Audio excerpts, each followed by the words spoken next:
Alright, so finally here we are, the video. Sorry so late, but a friend came out of town and I had to go visit.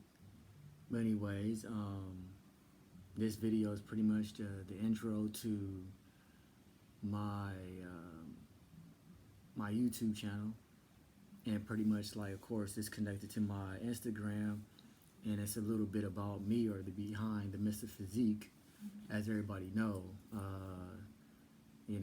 Everybody knows Mr. Physique in the gym. He goes hard. Oh, he's this. But the thing is, a lot of things that I post, a lot of people feel um, I was maybe already, I guess, a certain size, and all I did was just kind of add on to it, and I became Mr. Physique. Well, it definitely didn't happen like that. Pretty much, I'm gonna try to keep this, short and brief a little bit, but still be detailed about it. But pretty much, I was diagnosed with Crohn's disease at age 11. Um, there's no history of where it comes from or how you get diagnosed with it. It was a rare disease before, but now it's like more common now, and most people, and it actually started with Caucasian people, and I guess apparently to my doctors, at the time I was the first African American male to actually have it, and it's even crazier because it's mostly known in Caucasian women, not even no males at all. So, but the spread is kind of going around now. It's like, it's not just women no more. It's not just white no more. It's whatever race and it's whatever gender. But pretty much it's a digestive disease. It affects the smaller or lower or larger intestine, and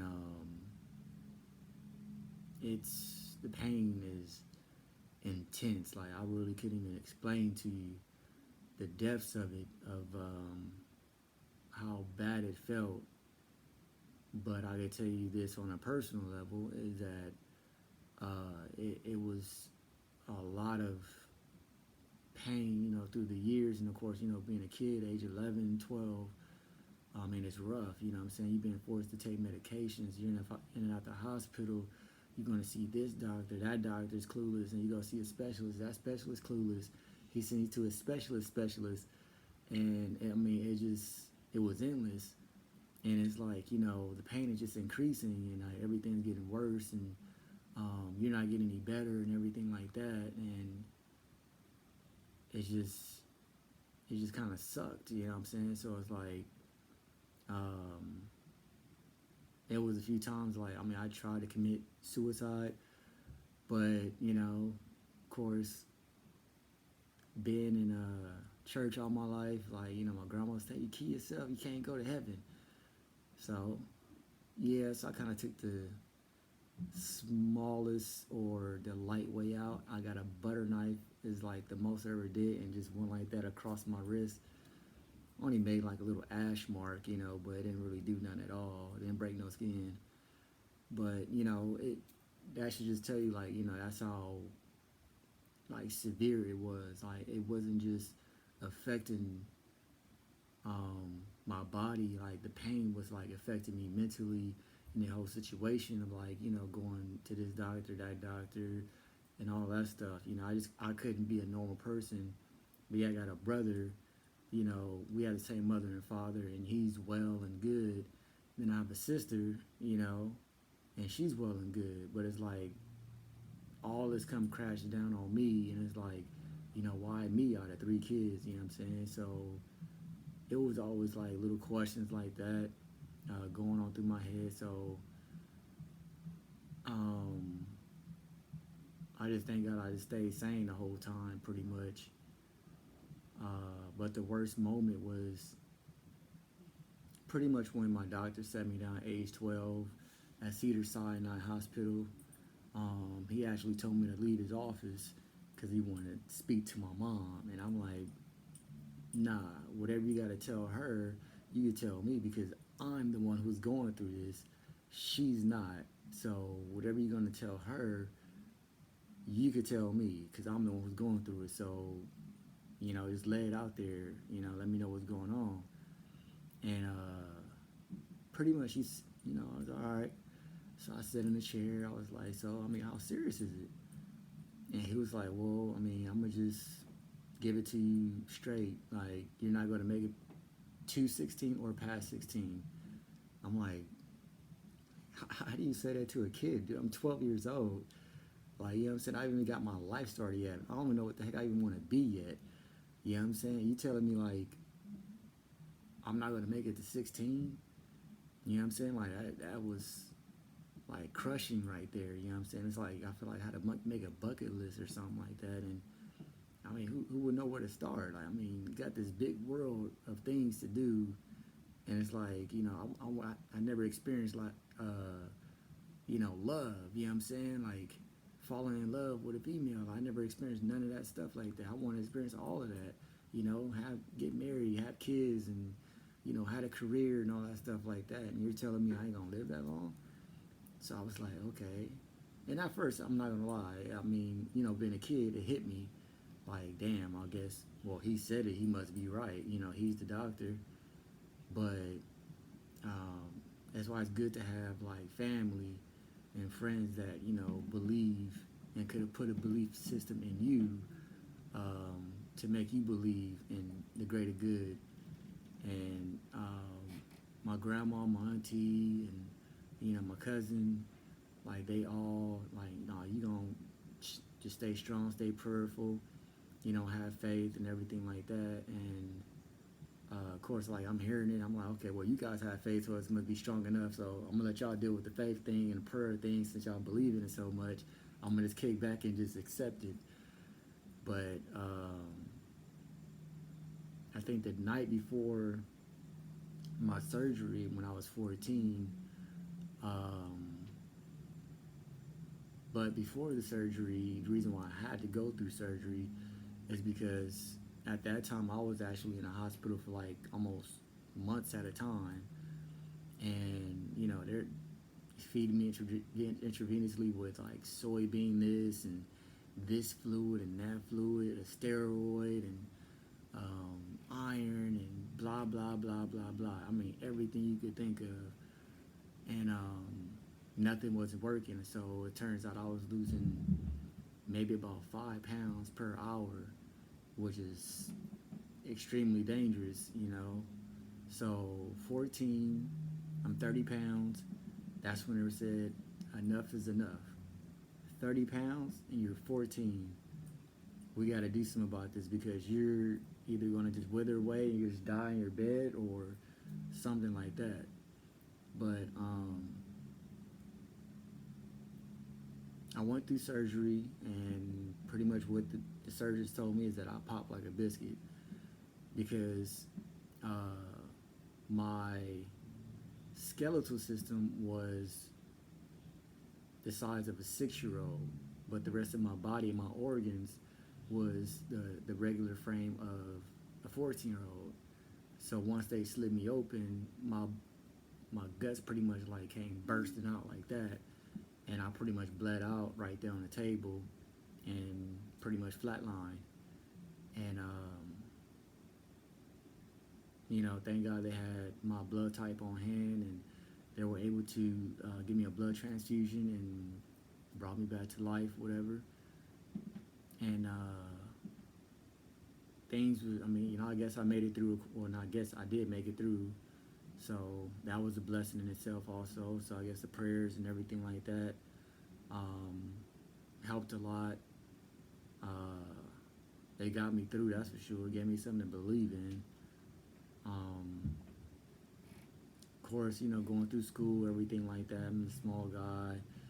Everybody, like, instead of just asking, like, hey, I mean, is there something wrong with you? Like, you're small or whatever. Like, you just not an average skinny. I mean, people would ask, like, I would tell. But, of course, kids gonna be kids in junior high and high school, and they just want to make jokes. Everything is a game. Everything is funny. And not knowing, like, the severity of like all the stuff I went through, how painful it was, or how bad it was. So, people just would like assume and make accusations like, oh, he got AIDS, he got cancer, you know. One kid said, oh, he got cancer in his ass. You know what I'm saying? And like, oh, everybody just like lit up on that and started laughing. And it's like, I had to keep a hard shell, you know what I'm saying? Because it's like, to me, like, if you're not willing to ask to see what's going on and you just want to make jokes about it, I mean, I'm not gonna like let you break me because I've been broken already. So there's no way you could break me any further than what I am already. So it's like I just kind of brushed it off. Like, okay, you guys want to be kids, then go ahead and be a kid about it. But it is what it is. I made it through a course. Had my second surgery at age 19, and turns out started off like a little bump on the side of my first scar, and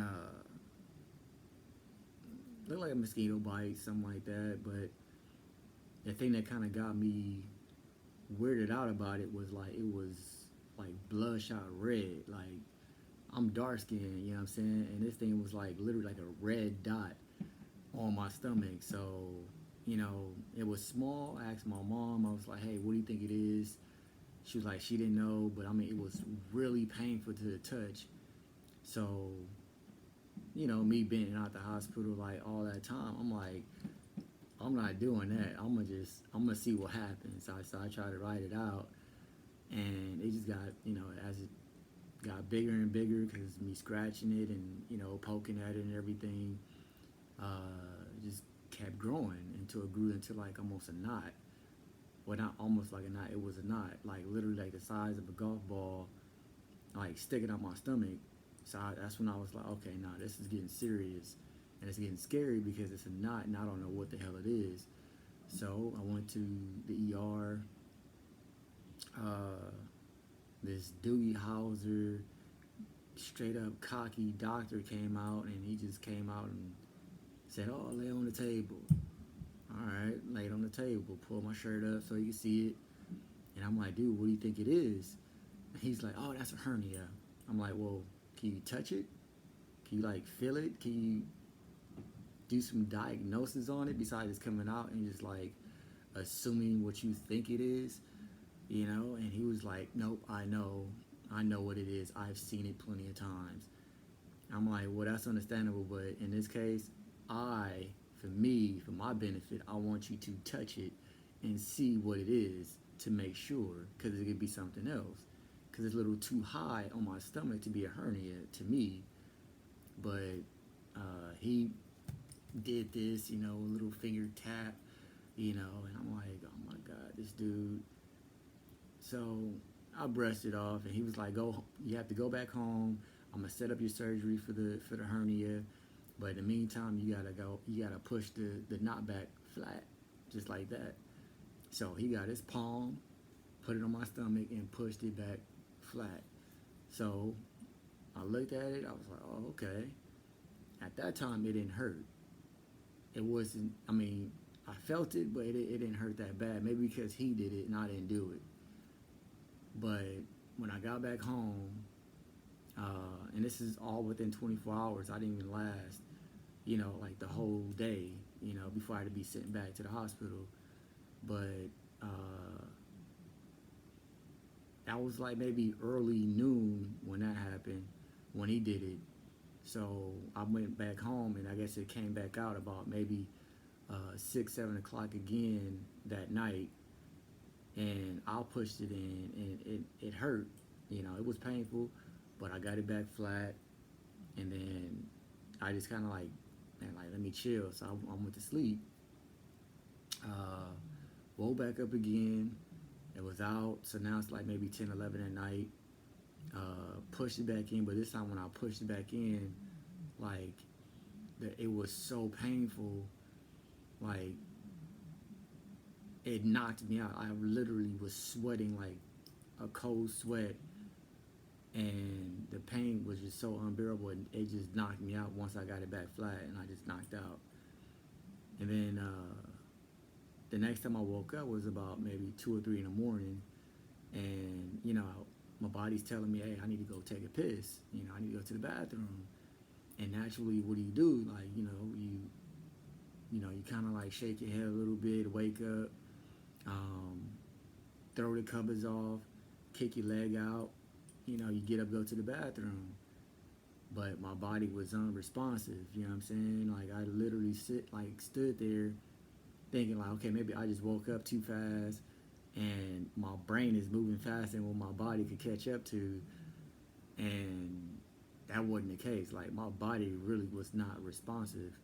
So in my head, my leg kicked out, but but I'm still in the bed. So I started like running these little tests on myself that we all watch ER and Grey's Anatomy and all that stuff like that. So I was like, all right, let me calm down, let me chill out, don't panic. I was like, all right, wiggle your toes. My toe didn't move. It's like, wiggle your foot. Foot didn't move. I was like, okay. I'm looking at my hand. I'm like, okay, wiggle your fingers. Fingers didn't move. Like, move your hand. My hand didn't move. I tried to move my head like side to side, and I could barely go like this. And that's when I realized like pretty much like I was paralyzed or numb from like the neck down, because I can't even like yell or even talk, because it takes energy and muscle to make all that come out, and I couldn't do anything. I couldn't yell for help. I couldn't say nothing. I mean, I cried and nobody could hear me. It was like just a cry in silence. You know what I'm saying? It was like the most um, scariest thing to go through. You know what I'm saying? Like, you go through this one thing, and here you are now. You can't even move your body. You know what I'm saying? You paralyzed and don't know why or where it come from. I mean, it's scary. You know what I'm saying? Even just to wake up like that is very scary. But finally, like maybe like 7 or 8 in the morning, I finally got some feel in my body, whatever, and it's a Saturday morning, so it's like everybody's knocked out from a hard day, hard week, whatever. So everybody tends to oversleep on the weekend, just like anybody would. And when I actually got got my feeling back, I just kind of like flopped out of bed. Hopefully somebody would hear it, like, and hear the dead weight with a big thump, and nobody heard it. Nobody woke up. So I was like, all right, cool. Well, let me try to like crawl to the door, and then maybe try to crawl into somebody's room or something like that. So I'm crawling on my elbow, just little by little, till I got to the door. By the time I actually got to the door, like, I actually reached up, touched the handle. Once I did that, blacked out. Because I guess it took all my energy that I couldn't go no further than that. I'm assuming just the time, like maybe it could have been like 10 or 11, somewhere near, like as my mom came and, wanted to check on me, whatever. And because she know I don't really sleep that late. So she came in there, checked on me, um, opened the door. She ended up hitting my head. She see me on the floor. So my brother goes to the other door, busts it down. He picks me up, take me to the car, and they rush me to the hospital. Um, they rushed me right into the ER. Once I get in there, they checked my stomach, and it was like still red, but it was like a whitish red now. And surgeon came in right away, looked at it. It was like, get this guy prepped for surgery right now. And he looked at me. He just like, hey, I'm gonna take care of you. You're gonna be all right. And he was like, we're gonna treat your pain, blah blah blah. So they did that, and I guess after the surgery, when I came back to, when I woke up, um, he came back to the room. He was telling me like, hey, we took care of it. We had to leave the wound open because it was a lot of pus. Turns out it was an abscess, not a hernia, and so you got to leave the wound open. And I'm not gonna lie, like, I mean, it was literally the inside of my stomach. I'm like looking at a hole in my stomach, and it it was new to me. Like, I mean, it's bad enough. Like, I don't like my seeing my own blood being taken into the tube when they take blood and stuff like that. Let alone like want to see the insides of my body and see the stitches connecting the flesh together. But I mean, I had to pretty much go home and treat it myself because I felt like I was well enough to do so. So I did it, and uh, but I mean, after like the whole wound healed.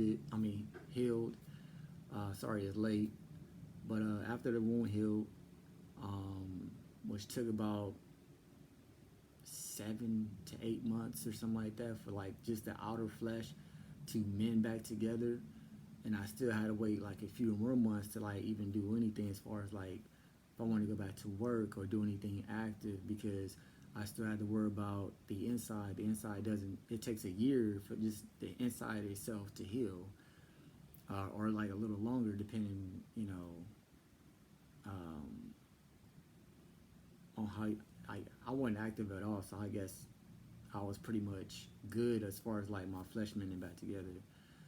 But anyways, so I mean after going through all that, I actually did, live a cool normal life from like age 19 to about mid 20s. Another incident happened. I'm saying I was in school. I'm doing good. I'm at El Camino College. Um, I signed up to run track because they called me the Black Forest Gump on my block. You know what I'm saying?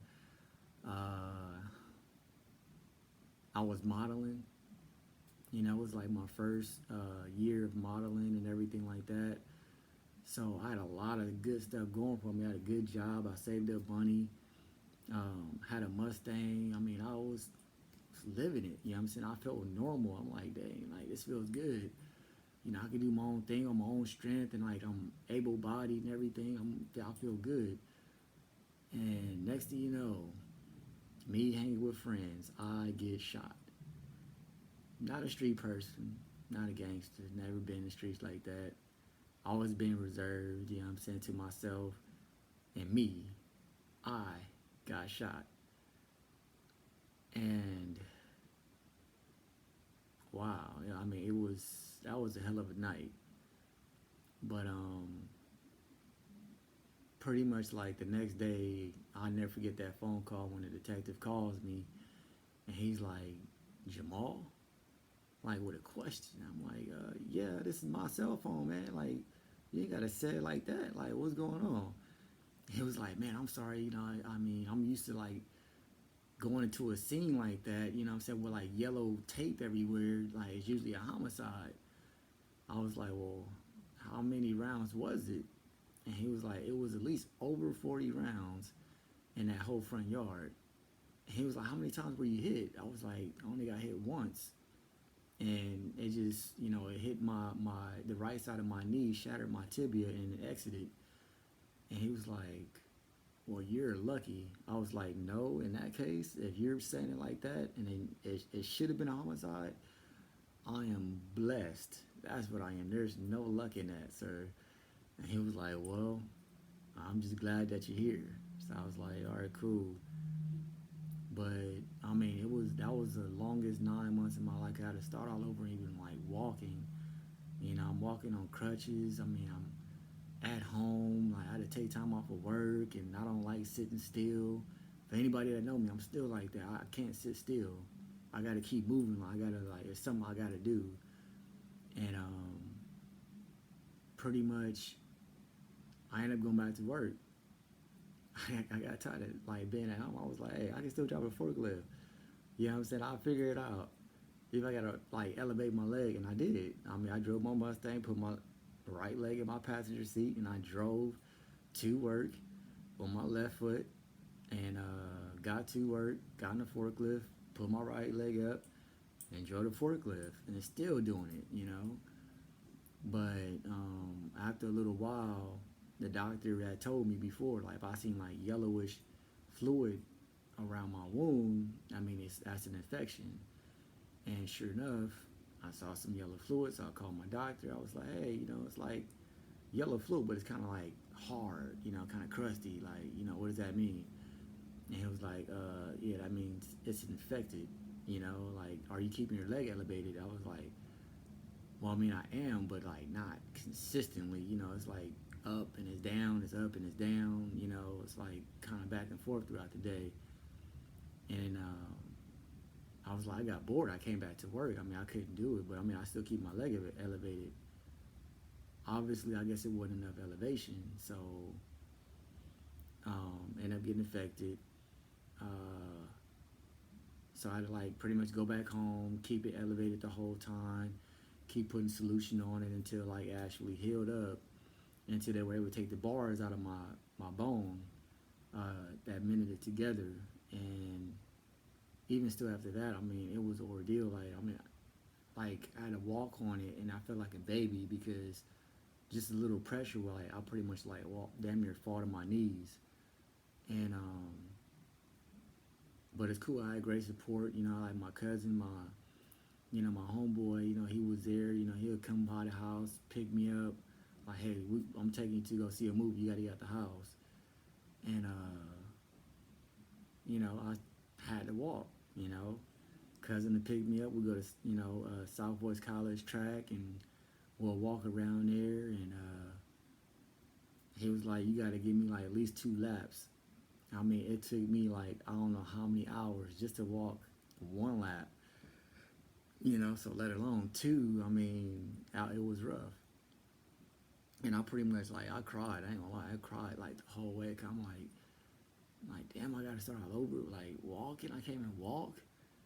You know what I'm saying? Like I came from this running fool to a person who came and like walk. And I mean, it started creating like this anger inside. You know what I'm saying? And I was literally getting boiled with just this rage. You know what I'm saying? Because I felt like everything was turned on me. You know what I'm saying? It was like everything was attacking me. Oh, get Jamal. Oh, get Jamal. Put this in Jamal. Put this situation in Jamal. It was just continuous. You know what I'm saying? From like age 11 to going into my adulthood. It's like like what the hell is going on? You know what I'm saying? Why am I being targeted? Um, but pretty much I used to be in the backyard and like just venting. You know what I'm saying? I would just go out there, just hit a wall real hard. Like anytime I felt like that, just go outside, hit a wall real hard, just keep hitting it till like my knuckles kind of peel the skin. And I was like, me inflicting pain on myself is like not the right way. You know what I'm saying? But I mean, it still felt good. But then a neighbor, I guess he was about to move. Somebody gave him a bench. I never really liked my size and my weight and everything like that. And I used to question him about it all the time. So he just like, yo, I'm gonna go to Vegas. I'm gonna let you hold this bench, and if I come back and I see you using it, I'll let you keep it. But if not, then I'm gonna take it back with me. And then my barber had a bar. He had some like pig iron weight, uh, like up to like 500 pounds, and he just gave it to me for like $50. And he known me since I was a kid, so he always known I was a small guy, and I would never like my size. But and this was like 2006 when all this was given to me, and even still, I didn't use it right away. I didn't really know much about weights or nothing like that. So I mean, I just go back there, look at it, and it's like, okay, what would I do? Like, I ain't got no trainer, I ain't got no books. YouTube wasn't out at the time, I don't think. So that's all I did was go out there, look at it, go back in the house.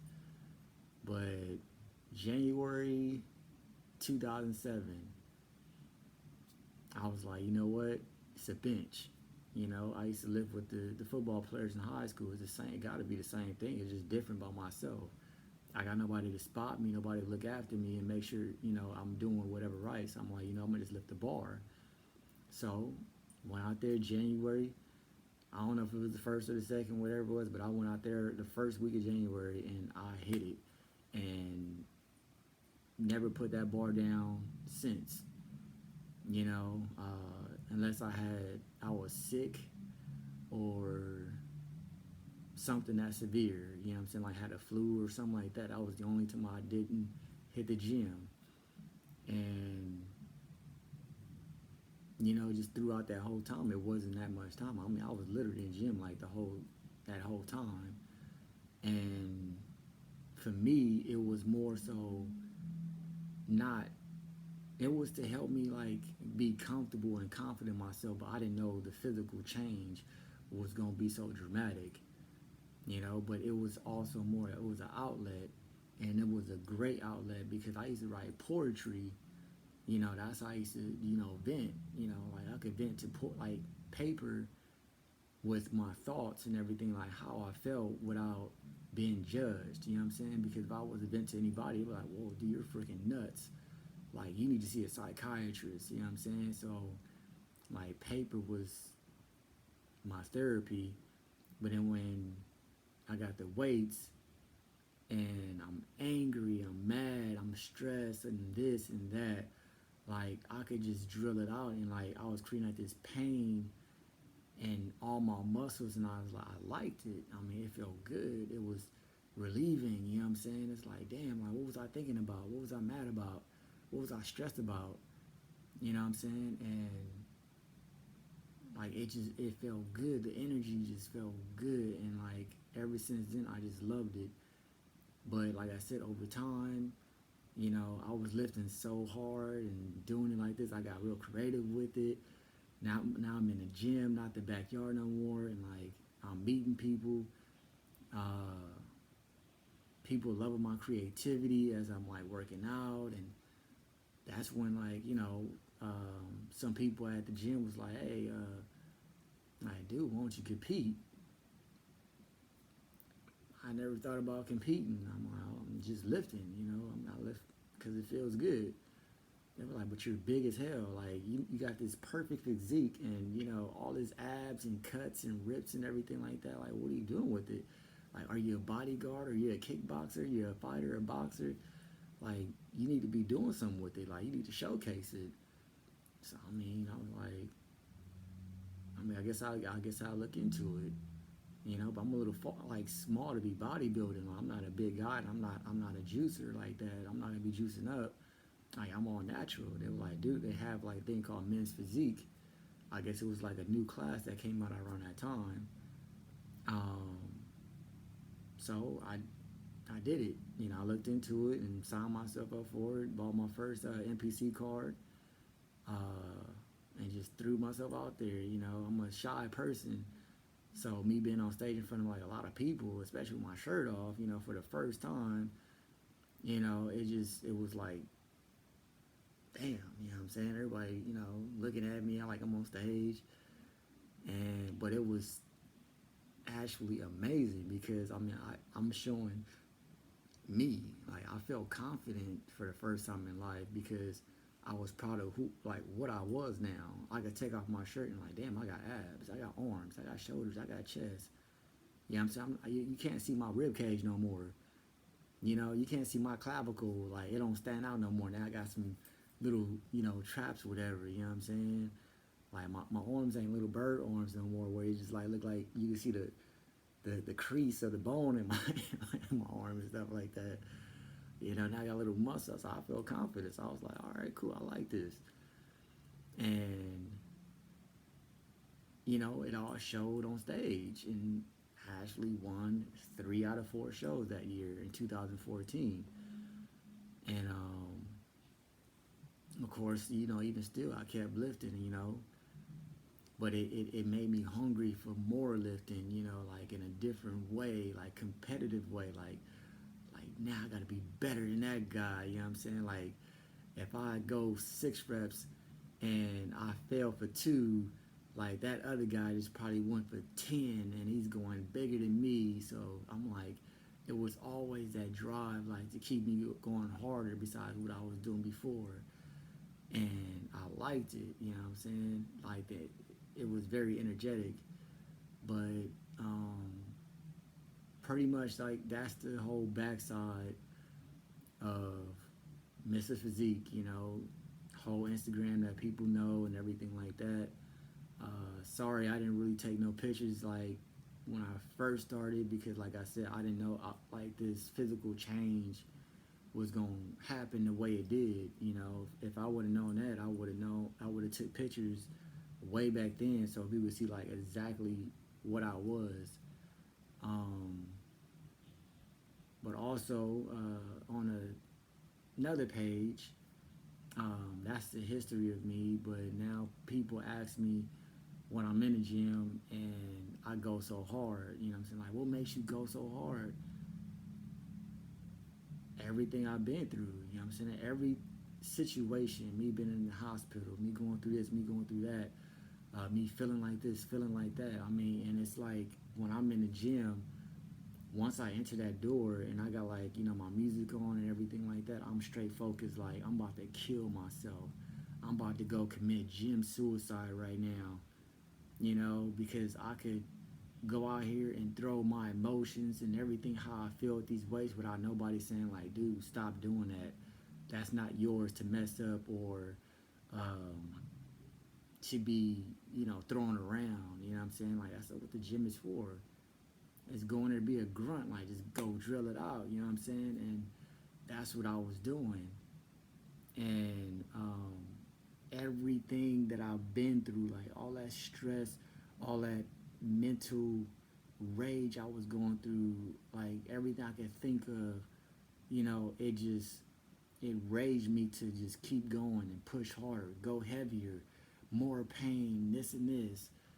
And it was never about, oh, I wanted more of a pump. I wanted, you know, bigger biceps or I want more abs. I want my back wider. It was nothing like that. It was just, I want more pain. I want to just, like, you want to give me pain. I got pain for you. I'm going to give it to you. You know, and that's how I was.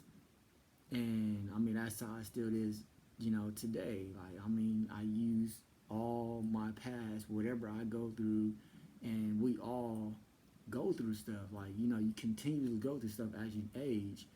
And it's like some people drink, some people smoke, or do hard drugs, or whatever the case. You know what I'm saying? Everybody got their own little outlet. But the thing is, it's like, you got to think you only got one body, you got one life. So if you do all these other things for all these years, as you age, you're just making it worse on yourself. You know what I'm saying? And for me, it was like the lifting actually like helped me to you know stable my mind and be able to control certain things like my stress levels, or if I'm going through like I can't pay a bill or something like that, what am I going to do instead of like worrying? It's like, man, let me go to the gym and go drill this out. You know what I'm saying? Just like somebody get high. You know, they smoke weed. Like, what bill? Oh well, I can't do anything about it. You know what I'm saying? Let something come up, and it's the same thing. You know, but just a different high. You know, and it's like that's why I like it, and pretty much that's the history of Mr. Physique. Jamal is my real name, but there's a lot of people out there, you know, you guys don't know nothing about me. All you know is what I post and, you know, what I actually say about myself if people read it, but what most people don't read. So that's why I'm starting to do this, because a lot of people say they want me to start talking more and being more engaged this way. So here we are. It's the first video. I'll be posting, you know, things from this point forward, you know, based on, you know, workouts, maybe just giving stories for inspiration, motivation.